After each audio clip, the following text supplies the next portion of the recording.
Bueno, buenas noches a todos. Es una alegría compartir este tiempo con ustedes, con la iglesia, que tanto queremos acá en Zárate, y ya no podemos decir solamente por Carlos, sino por cada uno de ustedes. Algunas caras son conocidas para mí, porque tengo también el privilegio de poder compartir a veces los días jueves, creo con Nadia, con Marcela, aparte de Ángel, Lili, Carlos, Ludmila. No me puedo acordar el nombre de la hermana de Montevideo, que es nuestra Graciela acá en Zárate, por el parecido. Amelia, iba a decir Mabel, pero yo no estaba seguro, por eso prefería preguntar, Amelia. Qué lindo también verte acá, y un saludo a cada uno de ustedes, a Miqueas, a Noemí, a Jorge Adrián, a Ariel, Gonzalo que estuvo orando, a Marcela y Ariel, que en alguna oportunidad lo he visto, a Francisco, también a Paula, Marcela, a todos, Dios los bendiga. No voy a seguir mencionando, hay dos Nadia también. Y a Mari y a Rami, qué grande Rami también en la reunión, muy bien, qué lindo ejemplo. ¿Y saben qué pensaba mientras escuchaba a ustedes? Cada uno de nosotros podríamos estar sentado en algún lugar cómodo de la casa mirando televisión, distrayéndonos, poniendo la mente, no sé, en cualquier cosa, a veces ofuscándonos por lo que vemos. Pero qué hermoso tiempo es este que ustedes tienen como iglesia, donde cuando uno no es solamente de compartir motivos de oración, en cada uno de los motivos de oraciones que ustedes compartían había un testimonio ahí de vida, de lo que Dios estaba haciendo, o de las expectativas o los deseos que uno tiene que realmente el Señor haga en cada uno de ustedes. Y es realmente un momento de comunión muy hermoso y de mucha edificación para ustedes, para el pueblo de Dios, para nosotros, para algunos de nosotros que no somos de la iglesia, pero somos hermanos, somos miembros de la familia de Dios, y uno se goza cuando escucha que Dios obra en la vida y en los hogares de los hermanos, y también se preocupa y ora cuando escucha acerca de las necesidades. Así que gracias por la posibilidad que ustedes me dan de compartir este tiempo. Como ustedes saben, están viendo la epístola de Santiago y estamos en el capítulo 2, versículo del 14 al 26. Yo espero ser un poco breve en este pasaje. A mí, Santiago, lo maravilloso de la palabra de Dios es que son las distintas personalidades de los hermanos que escriben, ¿no? Que se notan mucho en el Nuevo Testamento, en cada una de las epístolas. Y Santiago tiene su personalidad, una persona muy influida por las enseñanzas de Jesús y su forma, ¿no? Absorbió su forma de enseñar, de expresar las ideas del mismo Señor, y Santiago tiene mucho de eso. Y yo siempre rescato de Jesús que él cuando hablaba era breve y directo. Claro, él conocía los corazones de los oyentes. Y Santiago también es breve, es directo, es conciso, es contundente, contundente, ¿no? La epístola de Santiago en su gran mayoría no merece demasiadas explicaciones, simplemente leerla y obedecerla.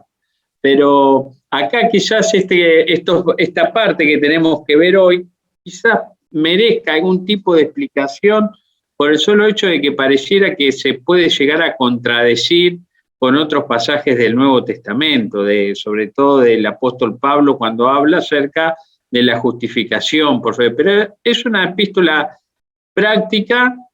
Santiago está preocupado cuando escribe por la conducta, por el comportamiento de los hermanos, de la iglesia. No está preocupado por las doctrinas de la salvación, no está preocupado por la justificación por fe, por la redención, la reconciliación, no pasa por ahí el interés al escribir la epístola, sino en cómo viven la fe los cristianos, en la iglesia y los hermanos en particular a los que fue dirigida esta epístola. Ahí está el foco de atención de Santiago. Por eso decimos que es una epístola práctica y él habla de temas prácticos. La fe es un tema esencial en el Nuevo Testamento.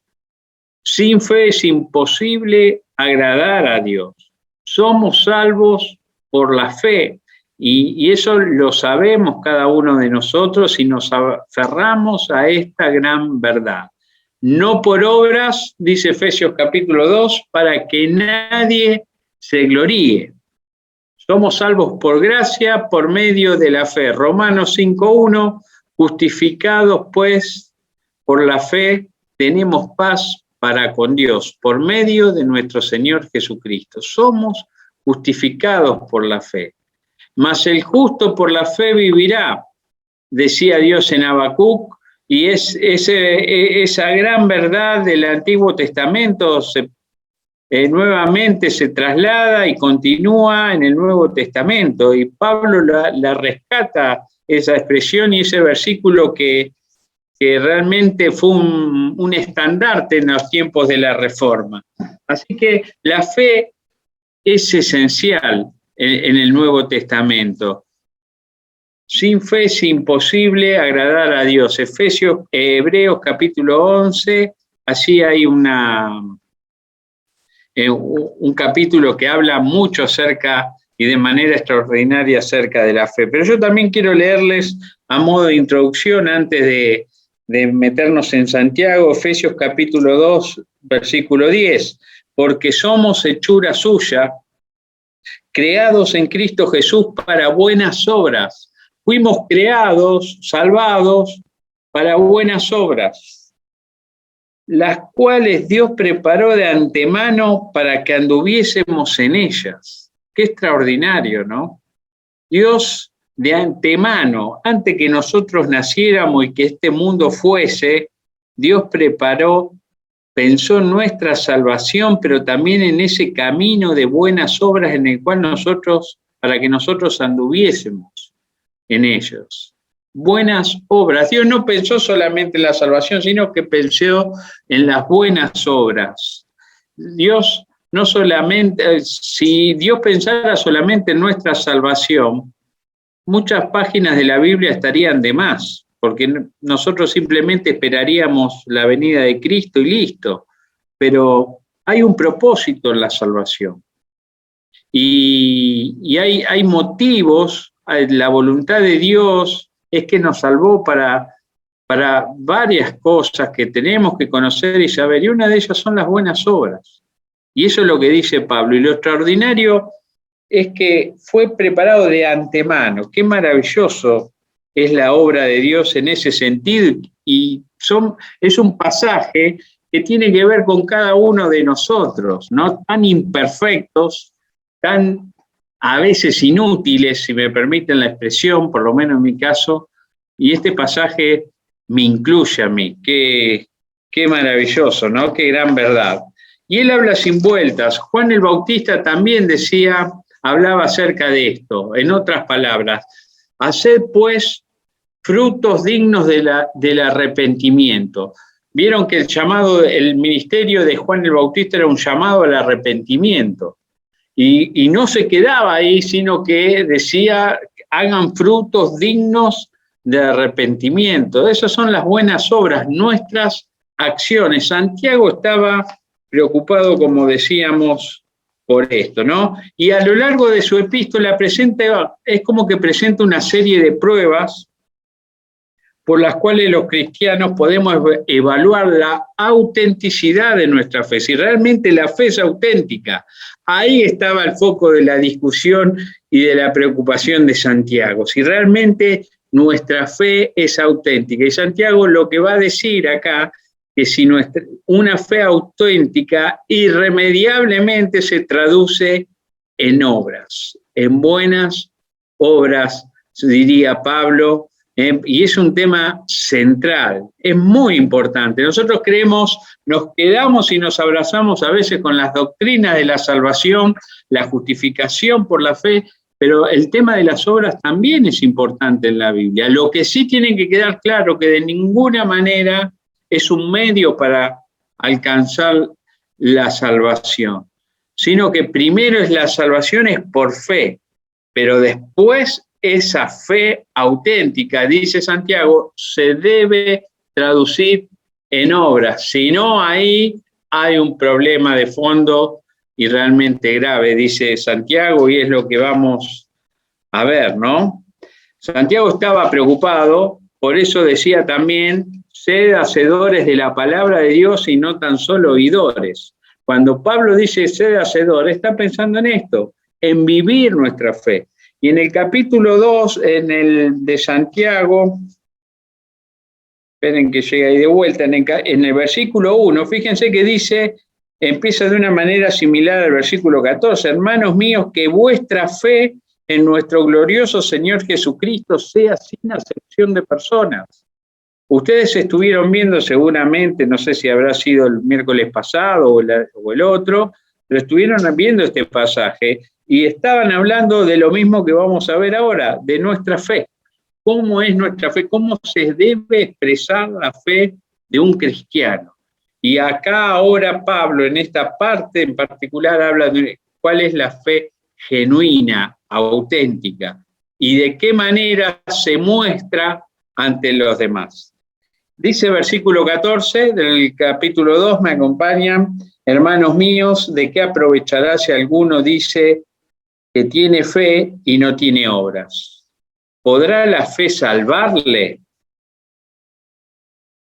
Y si un hermano o una hermana están desnudos y tienen necesidad del mantenimiento de cada día, y alguno de vosotros les dice, id en paz, calentaos y saciaos, pero no le dais las cosas que son necesarias para el cuerpo, ¿de qué aprovecha?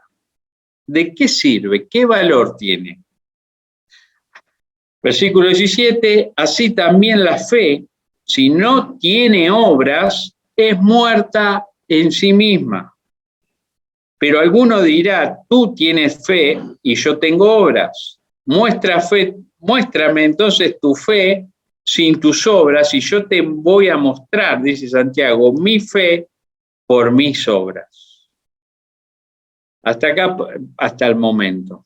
Es claro y contundente Santiago, a tal punto que llega a hacer semejante afirmación y que dice en el versículo 17, si no tienes obras, así también la fe, si no tiene obras, es muerta en sí misma, es muerta, dice, no tiene vida, Santiago. Así hablaba y se expresaba de una manera tremenda, impactante.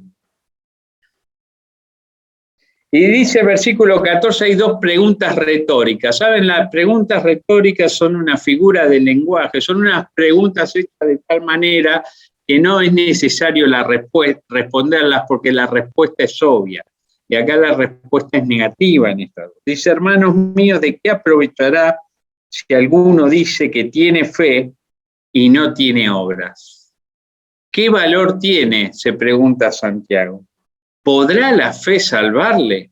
Claro, y acá empieza uno a leer este pasaje, como les decía hoy, y empieza a mirarlo un poco de reojo, con ciertos prejuicios, porque dice, ¿pero qué está diciendo Santiago? Si uno es salvo por la fe, y uno puede llegar a confundirse en ese sentido. Martín Lutero este pasaje no lo quería, realmente no lo quería, no le gustaba para nada, porque no lo consideraba que estaba en armonía con Romanos capítulo 4, por ejemplo.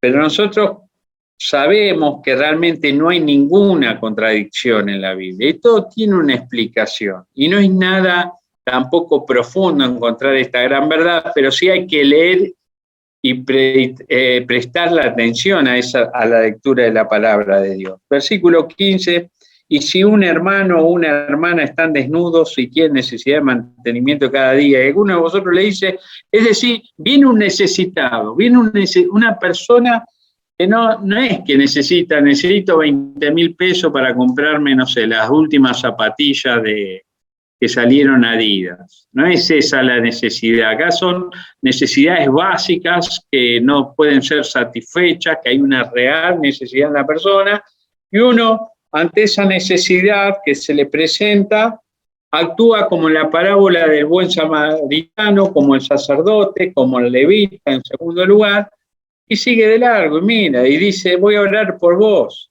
que Dios te bendiga, que Dios te cuide, ve en paz, pero la necesidad no está satisfecha. Y se presenta ante nosotros y eso genera una responsabilidad. Hay una obra, hay una actitud, hay un comportamiento que tiene que haber en el cristiano. Y acá está mostrando un ejemplo de una persona que dice ser cristiano, que dice tener fe, pero cuando tiene la oportunidad y la responsabilidad de actuar, no actúa, no hace nada. Por eso el versículo 16 al final dice, ¿de qué aprovecha? ¿Qué sentido tiene? ¿Qué valor tiene entonces si uno no actúa, si no responde ante el necesitado, si no muestra misericordia? A mí me gusta mucho la parábola del buen samaritano. ¿Sí? Ustedes recuerdan, allí no salgan de Santiago capítulo 2, pero en Lucas 10, cuando aparece el samaritano, la persona que menos uno iba a esperar que podía ayudar de los tres personajes que aparecen en la parábola, él dice que iba de camino, vino cerca de él y viéndole fue movido a misericordia. Fue movido a misericordia. La persona que tiene una fe auténtica es movida a misericordia ante la necesidad. Y acercándose vendó sus heridos, echándoles aceite y vino, y poniéndole en su cabalgadura, lo llevó al mesón y cuidó de él. Otro día, al partir, sacó 2 denarios y le dio al mesonero y le dijo, cuídamele, y todo lo que gastes de más, yo te lo pagaré cuando regrese. Qué maravilloso, fue movido a misericordia el samaritano. Y esa es la actitud que tiene que tener el creyente ante la necesidad, ante el prójimo y más que nada, sobre todo, mejor dicho, ante los hermanos, los miembros de la familia de Dios. Hagamos bien a todos, dice Pablo en Gálatas, mayormente a los de la familia de la fe. Y dice el versículo 17, así también la fe, si no tiene obras, es muerta en sí mismo. Es decir, para que no queden dudas, la fe acá, a la cual se está refiriendo Santiago y que en cierta manera la ataca esa fe, es una fe superficial, es una fe intelectual que queda en el plano intelectual solamente. Muchos creen en Dios, muchos creen en que Jesucristo es el Hijo de Dios y que vino a esta tierra y que murió en una cruz. Pero esa fe, esa creencia es intelectual solamente, se sabe como otras cosas que uno puede también saber y conocer, pero uno no recibió realmente a Cristo como Salvador y Señor. Es esa fe que por ahí en el Evangelio de Juan aparece cuando dice que el Señor no me sale ahora la expresión en el capítulo 2, me parece, de Juan, ¿no? Pero era como que él sabía lo que había en el corazón del hombre, ¿no? Y no se fiaba de esa creencia. Dice, muchos creían en Jesús, pero él no se fiaba de la fe de ellos porque conocía el corazón de ellos. Era una fe superficial, ellos seguían a Jesús porque veían en él una persona especial, un enviado de Dios, pero nada más, una fe intelectual. Esa es la fe a la cual se está refiriendo Santiago, a la que él ataca. Él no está hablando de la fe tuya y de la mía, de la fe que nos salvó por gracia y que nos hizo hijos de Dios, que nos hizo aceptos en el amado y que nos justificó. ¿Se entiende entonces acá a qué se está refiriendo Santiago? Seguimos adelante, versículo 18, pero alguno dirá, tú tienes fe y yo tengo obras. Puede estar esa discusión, porque Santiago no está preocupado por la salvación en discutir o en aclarar que la salvación no es por obra. Ese no es el tema acá de preocupación de Santiago. Él tiene clarísimo que la salvación es por fe. El tema es qué pasa después, como le decía al principio. Entonces dicen, por eso de una manera irónica, él escribiendo, muéstrame tu fe sin tus obras y yo te voy a mostrar. Mostrar es evidenciar, vos vas a ver mis obras como consecuencia de mi fe.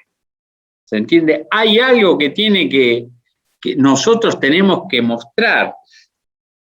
En el Sermón del Monte, Jesús les dijo, por sus frutos los conoceréis. Ahí están las obras.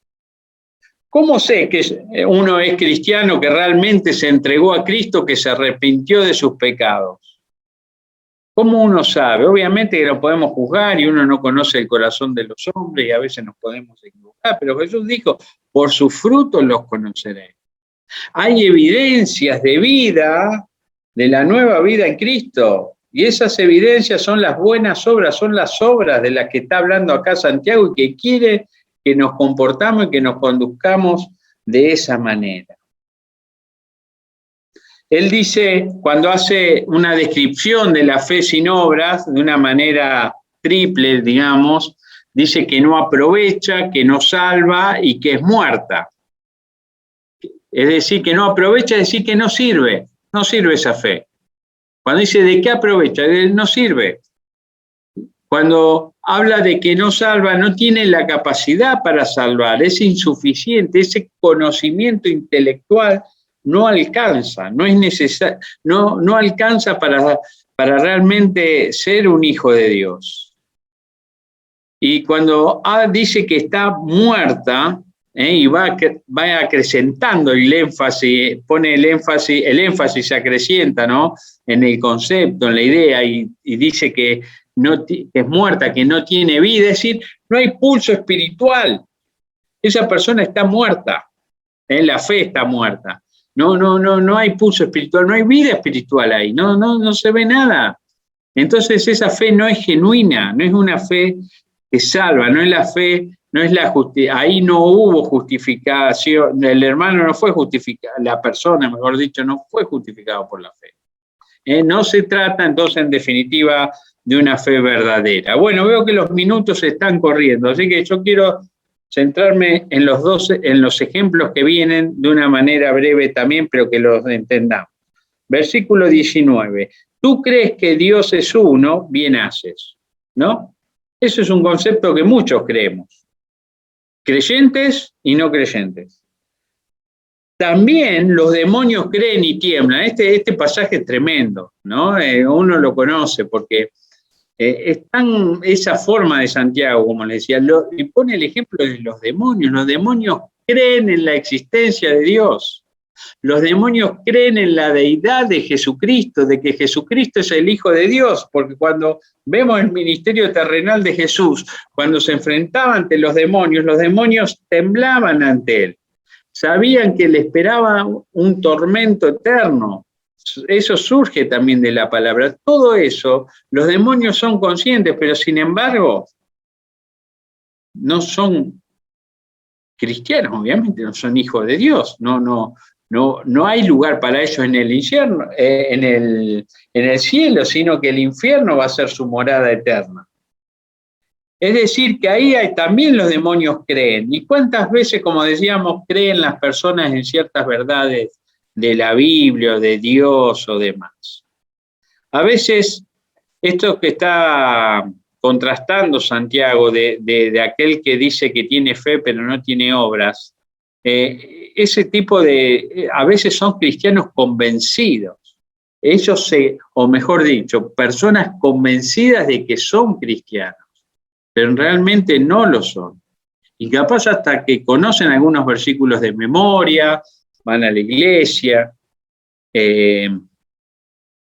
ponen en las redes versículos bíblicos, pero realmente no son creyentes. Y a veces pasa eso también. En la iglesia puede haber también de esos cristianos.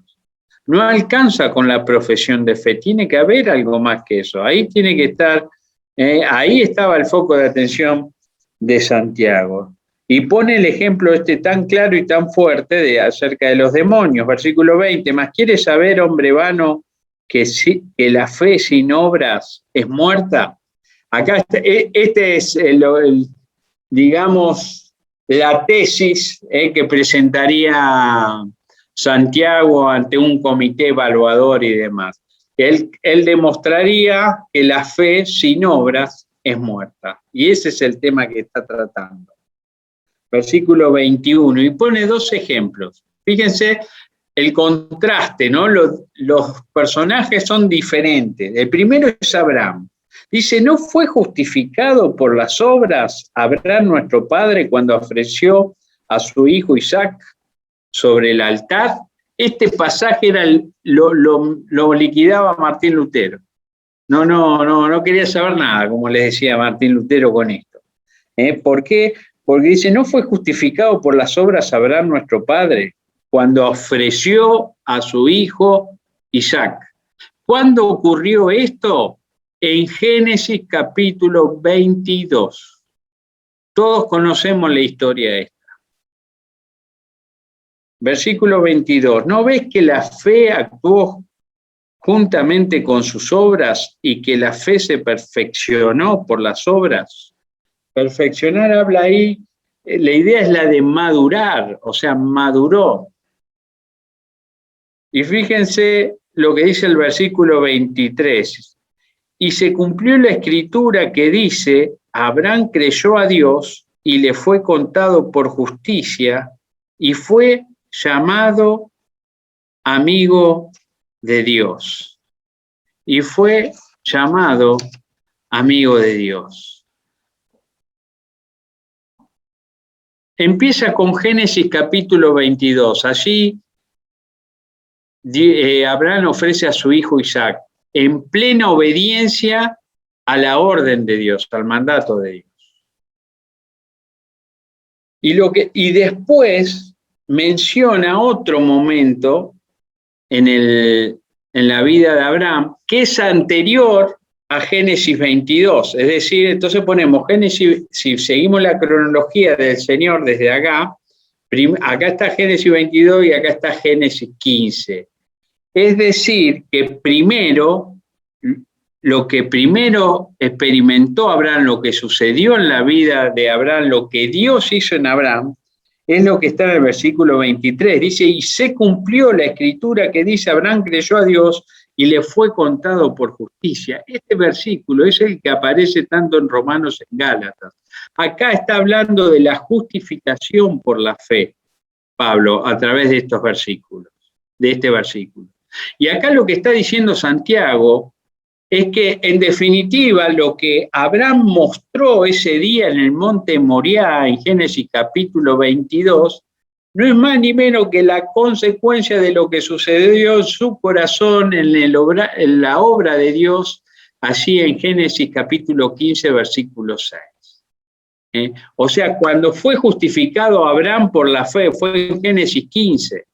Y en Génesis 22 lo que se está relatando justamente algo, una obra que muestra la fe de Abraham en Génesis 15. La fe de Abraham era genuina, y claro que era genuina. Y Abraham es el padre de la fe, ¿no? Es extraordinario la vida de Abraham, su fe y la manera en que Hebreos, no lo voy a leer, quería leerlo en Hebreos capítulo 11, cuando habla de Abraham es extraordinario, cuando habla puntualmente de ese momento que va a ofrecer a su hijo. Abraham sabía que Dios iba a cumplir la promesa de una u otra manera y no tenía claro qué iba a pasar con Isaac, pero Dios cumplía la promesa. Y Dios era capaz absolutamente de todo, aun si realmente sacrificaba a su hijo a Isaac. Pero Abraham fue justificado por la fe en Génesis 15, pero en Génesis 22 hubo una obra, una manifestación, una evidencia de esa fe de Génesis 15. ¿Se entiende? A eso está refiriendo. Entonces, fe y obras. Siempre para Santiago no se trata de fe versus obras, sino que fe y obras van de la mano, van juntas, son inseparables. Este es el concepto que quiere dejar claro Santiago. son inseparables, no es que la fe va por un lado, las obras por el otro, no, van juntas. Y una es consecuencia de la otra. Eso es muy importante. Y cuando entonces está hablando en el versículo 20, no fue justificado por las obras Abraham, ahí es donde está la confusión y donde hay que tener claridad en esto. Acá la justificación a la que se está refiriendo ahí, en ese momento Santiago, es la justificación ante los hombres.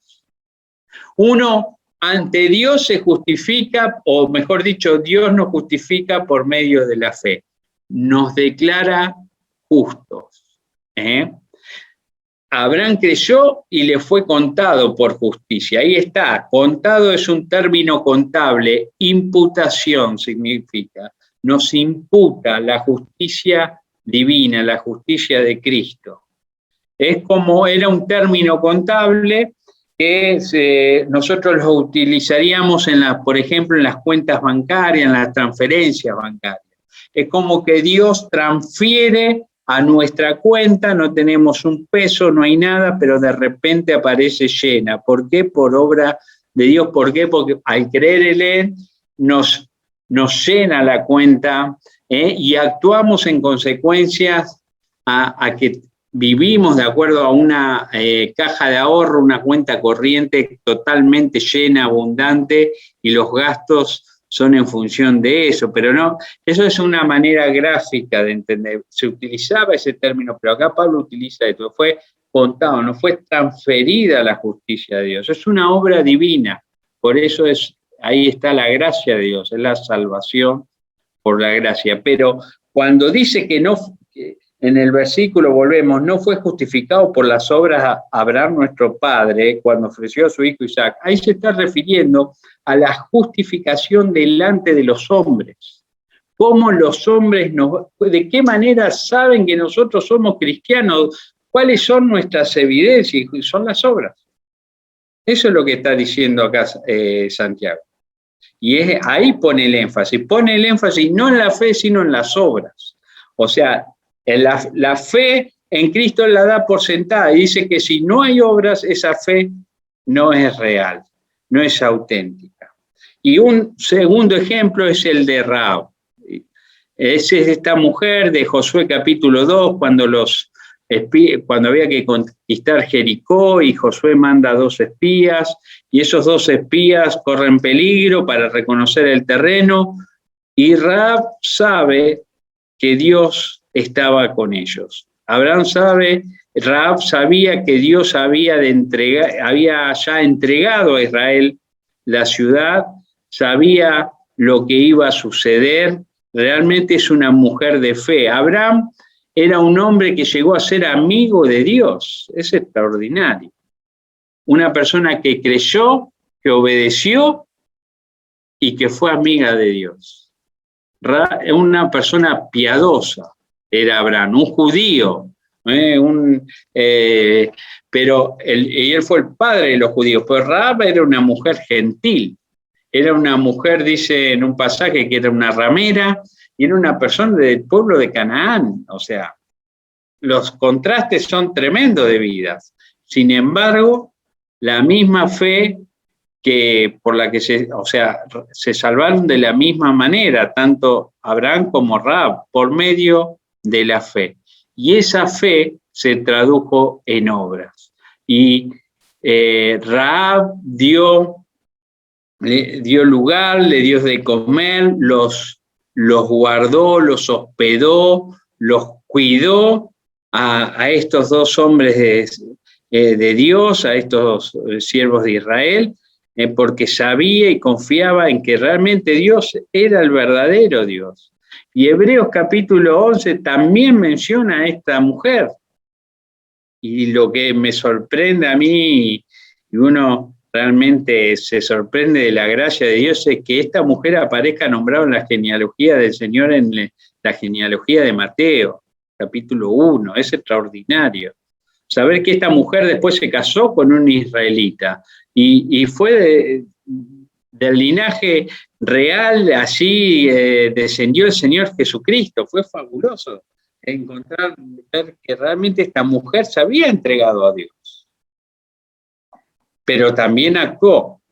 En consecuencia, mostró obras, evidenció obras, al igual que Abraham. ¿Por qué? Porque tanto la fe de Abraham como la fe de Rahab eran una fe auténtica. Termina diciendo entonces el versículo 20, leemos un poquito el versículo 25. Asimismo, también Rahab la ramera no fue justificada por obras cuando recibió a los mensajeros y los envió por otro camino, porque como el cuerpo sin espíritu está muerto, un cadáver sin vida, así también la fe sin obras está muerta. Con esta contundencia termina esta parte de la epístola a Santiago. La fe sin obras está muerta. Entonces uno se tiene que examinar a sí mismo.